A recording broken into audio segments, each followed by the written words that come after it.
বার্সেলোনার কাছে সুযোগ আছে চ্যাম্পিয়ন্স লিগ, লা লিগা, কোপা দেল রে তিনটি ট্রফি জেতার। এই তিনটি টুর্নামেন্টেই দুরন্ত ফর্মে আছে লামিন রাফিনারা। পুরো মরশুম জুড়ে দাপটের সাথে খেলেছে বার্সেলোনা, কিন্তু মরশুমের শেষে এসে সব কিছু ভেস্তে যেতে পারে বার্সেলোনার।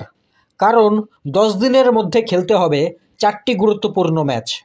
এই মাসের 27 তারিখ খেলবে রিয়াল মাদ্রিদের সাথে কোপা দেল রে ফাইনাল। 29 তারিখ খেলবে চ্যাম্পিয়ন্স লিগের সেমিফাইনাল। এরপর লা লিগাতে গুরুত্বপূর্ণ একটা ম্যাচ খেলবে মে মাসের 4 তারিখে।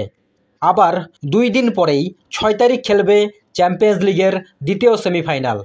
শুধু তাই না, 11 তারিখ খেলবে লা লিগা ডিসাইড করা ম্যাচ রিয়াল মাদ্রিদের সাথে। এই কয়দিনের মধ্যেই রিয়াল মাদ্রিদের সাথে খেলবে 2টি গুরুত্বপূর্ণ ম্যাচ, যার মধ্যে একটি কোপা দেল রে ফাইনাল আর একটি লা লিগার সবথেকে ইম্পর্টেন্ট ম্যাচ। আবার চ্যাম্পিয়ন্স লিগের 2টি সেমিফাইনালও খেলবে। বার্সেলোনার কোচ হান্সি ফ্লিক বলেছেন, মরশুমের সবথেকে কঠিন সময় অপেক্ষা করছে তাদের জন্য। এই ম্যাচগুলোতে প্লেয়ারদেরকে রোটেশন করতেই হবে, যাতে সবাইকে ফিট রাখা যায়।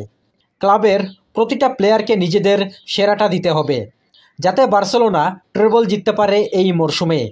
এদিকে বার্সেলোনার প্রেসিডেন্ট লাপোর্তে বলেছেন, তিনি আবেদন করেছেন লা লিগা কমিটির কাছে যাতে লা লিগা ম্যাচগুলোকে পিছিয়ে দেয়।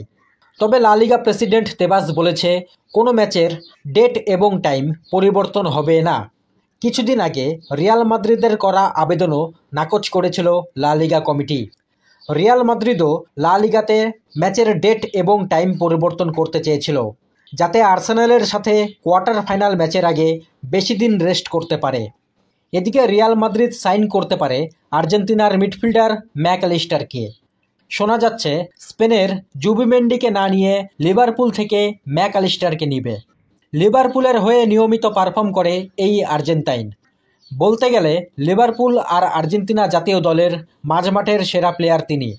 তার প্লে মেকিং অ্যাবিলিটির জন্য অনেকেই তাকে সেরা মিডফিল্ডারও বলে। বল সাপ্লাই করা, গেম কন্ট্রোল করা, পজিশন মেনটেন করা সব কিছুই করতে পারে ম্যাকঅ্যালিস্টার, যেগুলো রিয়াল মাদ্রিদের মাঝমাঠে মিসিং আছে। এক সময় আর্জেন্টিনার ডি মারিয়া চুটিয়ে খেলেছিল মাদ্রিদে। আবার নিকো পাজের মতো আর্জেন্টিনার ইয়ং ট্যালেন্টও মাদ্রিদ দল থেকেই উঠে এসেছে। বর্তমানে লোনে খেলছে ইতালির কোমো এফসিতে।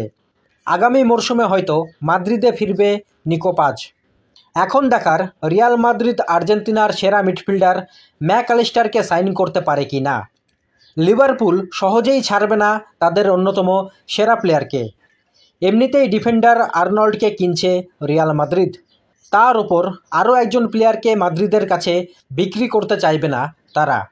তবে মাদ্রিদ বড় টাকার প্রস্তাব দিতে পারে লিভারপুলের কাছে, কারণ রিয়াল মাদ্রিদের দরকার একজন টপ লেভেলের মিডফিল্ডার।